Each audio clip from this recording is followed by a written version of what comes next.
리서치 3팀 조성진, 등진 세미캠 발표 시작하겠습니다. 기업 개요 다음과 같습니다. 참고 부탁드립니다. 발표 구성은 다음과 같습니다. 산업 분석입니다.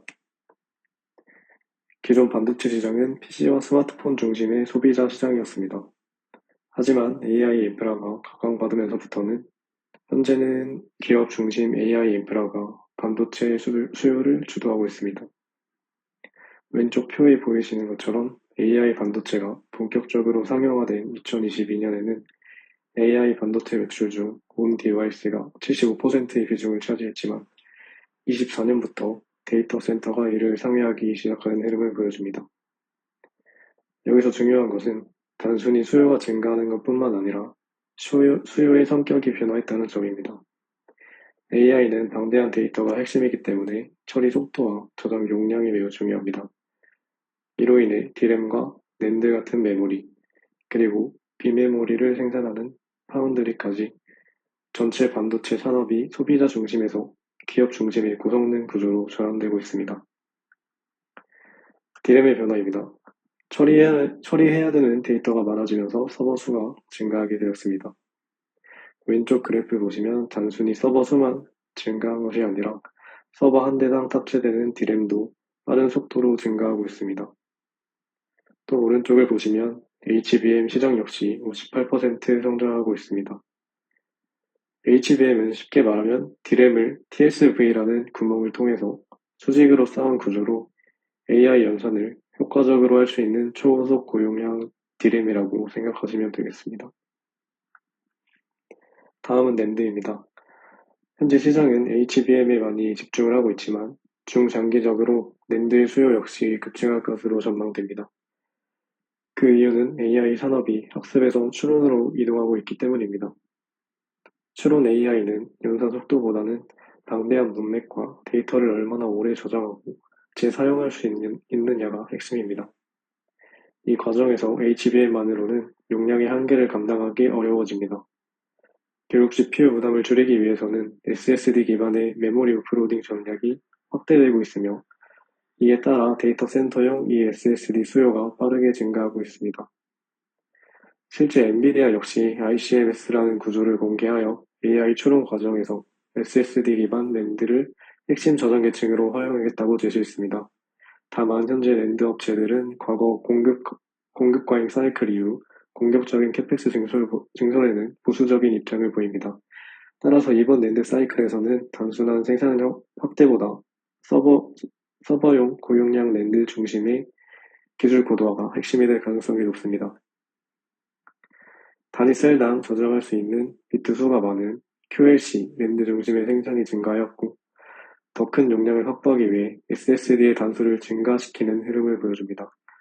따라서 향후에는 낸드 고단화 수혜를 받는 반도체 소재 기업들에 주목할 필요가 있습니다. 마지막으로 AI 학습, 추론 능력이 필수적인 비메모리의 주문 역시 급증하고 있기 때문에 파운드리의 수요 역시 꾸준히 증가하고 있습니다. 기업 분석입니다. 먼저 동진 세미캠의 매출액 비중을 보겠습니다. 매출액에서 디스플레이 비중은 감소하고 반도체 비중은 증가하는 추세를 보여줍니다. 23년에 반도체 매출 비중 46%에서 작년 표를 보시면 65%까지 성장한 모습을 확인할 수 있습니다. 디스플레이 사업 비중이 감소한 이유를 보겠습니다.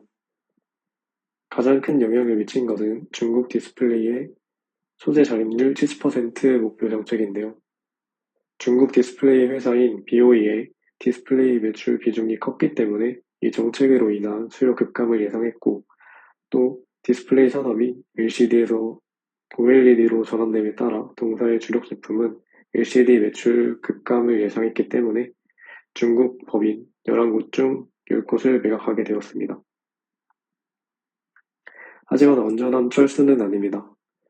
동사는 국내 기업인 LG 디스플레이, 삼성 디스플레이와 계속 공급 관계를 이어나가고 있고 미국, 일본 쪽에서 OLED 소재, 라이센스로 발생하는 로열티는 계속 받게 됩니다.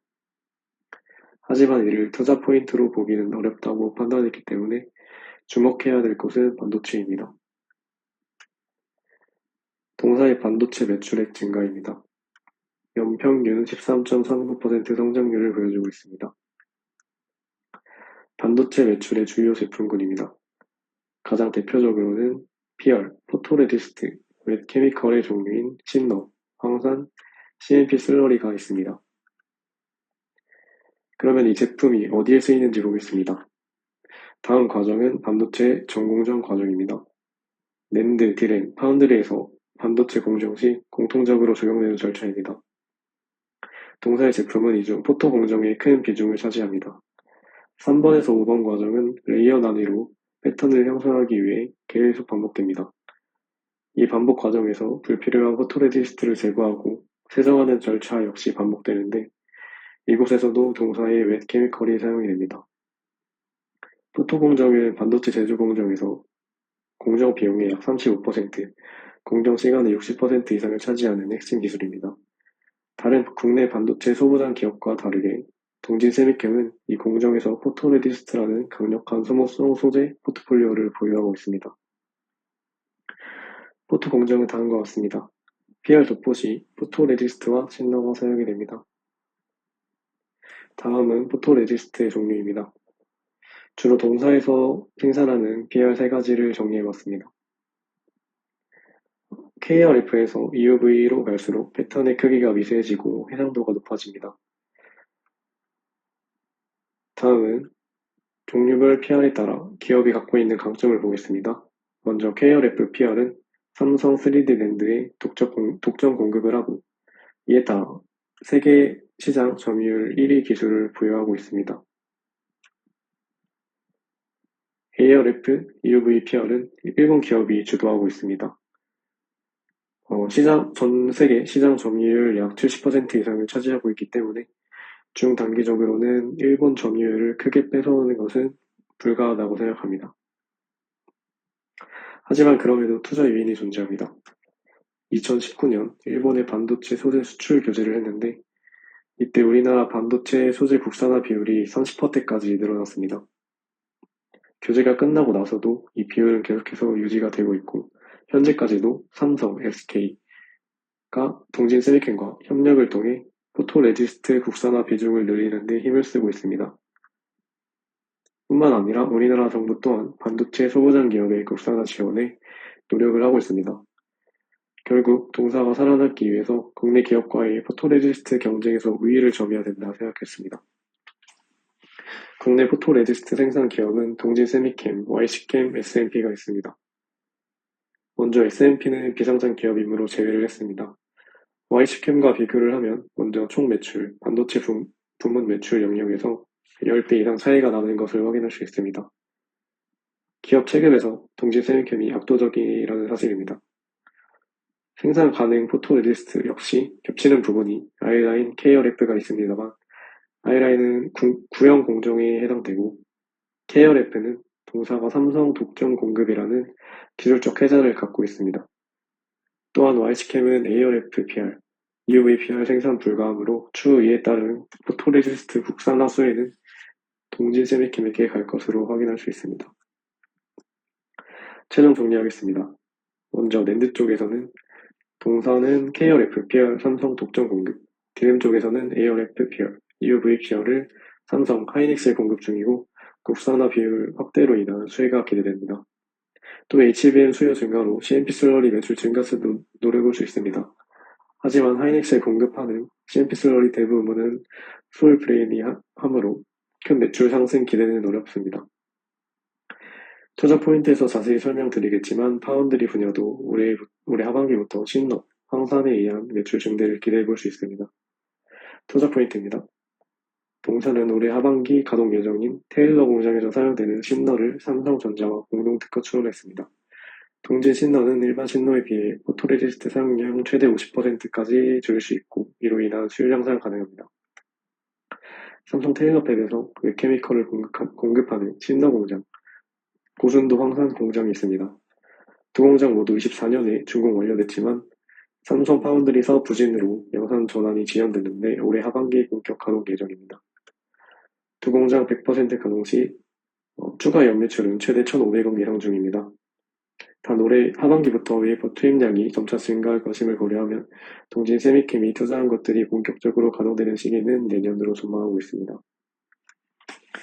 웹케미컬의 투자 포인트를 먼저 정리하자면 삼성 테일러팩 가동으로 인한 수혜와 HBM, 고당화, 낸드 증가로 인한 수혜가 있습니다. 자세한 내용은 해당 슬라이드 부록 참고 부탁드립니다. 다음은 KRF PR입니다. 삼성 독점 공급 중인 3D 낸드, 포토레지스트 고단화로 인한 지속적인 Q 증가 수혜를 볼 수 있을 것으로 예상됩니다. 리스크입니다. 첫 번째로 원재료 공급 문제입니다. 정확한 비중은 공개되지 않아 알 수 없으나 현재 동사는 해외 기업에게 소재 원재료를 수입하고 있습니다. 이로 인한 환율, 물류비, 원가 부담 리스크가 존재합니다. 이를 소재 특성상 완벽하게 극복하기 어렵겠지만 동사는 국내 원료 생산 기업과 협력을 강화하여 원료 생산 내재화에 힘을 쓰고 있습니다. 또한 환율 유가로 인한 가격 변동 문제는 대량 수입에 따른 할인으로 리스크를 최소화하는 노력을 보여줍니다. 두 번째는 삼성 파운드리 사업 부진입니다. 작년 삼성 파운드리와 TSMC의 점유율 격차가 더욱 확대되었습니다. 이 결과가 발생한 원인은 수율 문제, 고객사 이탈 문제 때문이었습니다. 먼저 수율 부진 문제 해결입니다. 저번 달 기사를 보시면 수율이 안정적이게 돌파하면서 작년과 비교하면 수율 문제가 해결된 것으로 보입니다. 또한 테슬라, 엔비디아 등 빅테크 고객사 확보에 성공하며 대형 계약을 맺었습니다. 올해 1분기 삼성 파운드리 가동률이 82%까지 올랐고 계속해서 성장할 추세를 보여주고 있습니다. 세 번째는 삼성 의존도입니다. 작년 동지스미캠 총 매출 59% 삼성에 의한 매출입니다. 때문에 현재 상황으로서는 삼성 의존도가 높은 게 사실입니다. 하지만 동사는 이 리스크를 분산하기 위해 주요 고객 다양화 노력을 하고 있습니다. 플레인블 공장에서는 시제품 공급과 테스트를 거쳐 TSMC를 주요 고객사 협의 중에 있습니다. 만약 성공 시 이 매출 역시 올해 하반기 발생 예정으로 보입니다. 밸류에이션입니다. 참고 부탁드립니다. 밸류에이션 측정 아이디어입니다. 현재 PER과 동일하게 측정한 후 각 부문별 매출액을 산출할 예정입니다. 먼저 26년 반도체 부문입니다.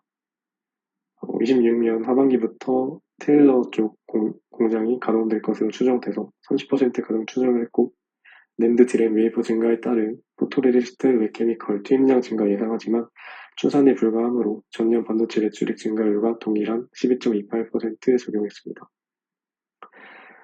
디스플레이 부문입니다. 26년에도 계속해서 디스플레이 부문은 감소할 것으로 추정되지만 그리고 25년 디스플레이 매출의 감소율은 마이너스 46%로 좀 큰 편이지만 이는 중국 법인 매각 영향으로 보이고 이로 인해 22년, 24년 평균 매출 증감률인 마이너스 7.04% 적용했습니다.